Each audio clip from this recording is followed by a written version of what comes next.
T-Mobile, Sprint customers will be fine if the deals keep coming.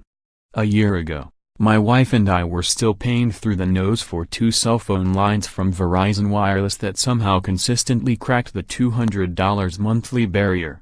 We made the switch to T-Mobile in September and quickly saw so many things for the better.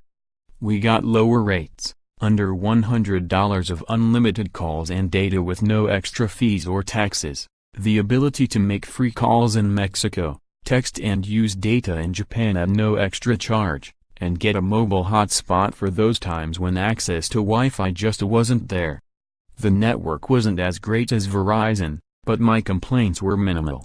With savings like that, who cared?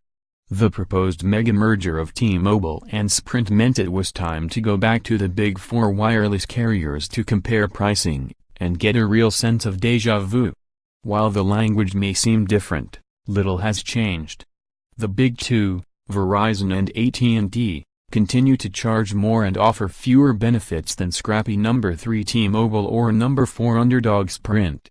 The spin on the $26 billion merger is that by combining, the wireless industry will be more competitive and the contenders can have more oomph to be ready for 5G, the next step in wireless that will be way stronger than the 4G we have today.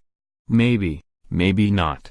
But let's take a quick look at recent history, and the consumer-friendly innovations T-Mobile sold to us. The Seattle-based company lowered rates and ushered in the return of unlimited data. That's what we had back in the early days of the smartphone revolution, only to see the carriers pull back on it when we started using it all the time.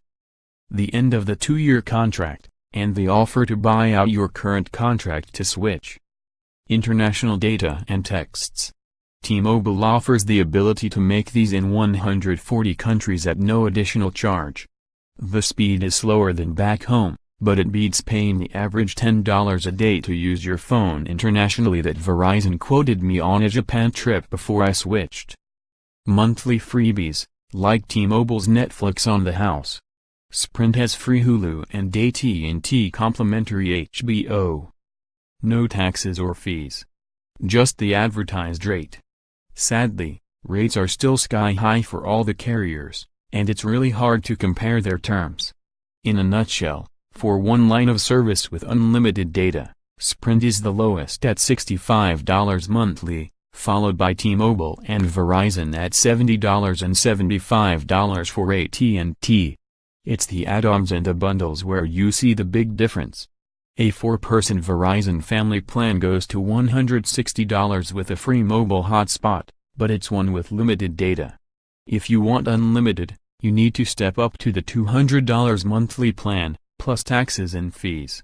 Additionally, Verizon's unlimited plan is capped, meaning if you use too much of it, Verizon will cut back on your speed. AT&T's family plan is $180 without the hotspot, or $210 with it, plus the free HBO. AT&T will also cut back on your speed when the network is congested, the company says. T-Mobile charges $160 for 4 with the free hotspot, unlimited data, Netflix and free international data and texting. Sprint's family plan is a bargain priced $100 for 2 lines, but additional lines are free and you get the free subscription to Hulu. It doesn't take a brain surgeon to read through the plans and see which companies are giving consumers the most for their money. Mergers tends to make companies less competitive, not more so, and those sweetheart deals that got them to the bargaining table can tend to disappear. The proposed merger raises many questions. Will the 2 companies fight harder for your business? Will the Sprint network, traditionally the weakest, actually become competitive? And what becomes of all those thousands of retail T-Mobile and Sprint stores? Do they remain standalone, or will many shutter their doors? Either way, we know most consumers care most about one bottom line: keep the add-ons coming and prices lower, and I stand with them. Facebook said it would start a dating service. No word on when this will debut, or exactly how it will work. But the social network did reveal that members will be able to announce their status privately within the groups and events section of the site. Will you now be tracked by Facebook suggesting ads for beachfront restaurants and hiking facilities when you say that you like long walks on the beach? That's Facebook's challenge, winning over skeptical consumers. Twitter's passwords were hacked. Over 300 million Twitter passwords were hacked. Twitter suggested all of us change our passwords immediately. Have you done it yet? We did on Thursday and suggest if you haven't, you do it now. The Google Assistant is now in 5,000 smart home devices, reports the search giant. Products include the Dish Hopper, Logitech Harmony remote controls, smart lights from ADT, Xiaomi, and IKEA, window treatments from Hunter Douglas, air conditioners and humidifiers from Hisense, televisions and other appliances from LG, and security cameras, alarms and door locks, from Arlo, ADT, First Alert, Vivint, August, Schlage, and Panasonic. MoviePass is bringing back movie-a-day subscriptions.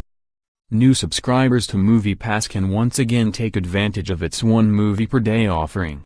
The $9.95 monthly movie-going subscription service had not included that option for new subscribers since mid-April, but the removal of the $9.95 movie-a-day monthly plan led to an online outcry. And so it's back. The backward selfie trick. Photographer Anthony Quintana reveals his great backward selfie smartphone trick on Talking Tech. Facebook's move to augmented reality. The social network brought animated lipstick to a Sephora app and more at the F8 Developer Conference. I downloaded my data from Apple. Like we did with Facebook and Google, we downloaded the personal information Apple had collected and report the findings. Would you trust your dating profile to Facebook? Trying to take on Tinder and Match, Facebook announced plans to start a dating service, but, really, would you trust more of your love info with the social network? Inside the T-Mobile and Sprint merger and what it means to you. Ed Bagan, Eli Bloom and I'll weigh in. Thanks for visiting with us again for our take on the week's tech news. Have you subscribed to the newsletter? Click this link to get it delivered to your inbox every Saturday. Be sure to check out the daily Talking Tech podcast on Apple Podcasts, Stitcher, Spotify, iHeartRadio or wherever you listen to podcasts, and look for me on Twitter, @JeffersonGraham, YouTube, http://www.youtube.com/JeffersonGraham, and Instagram, http://www.instagram.com/JeffersonGraham.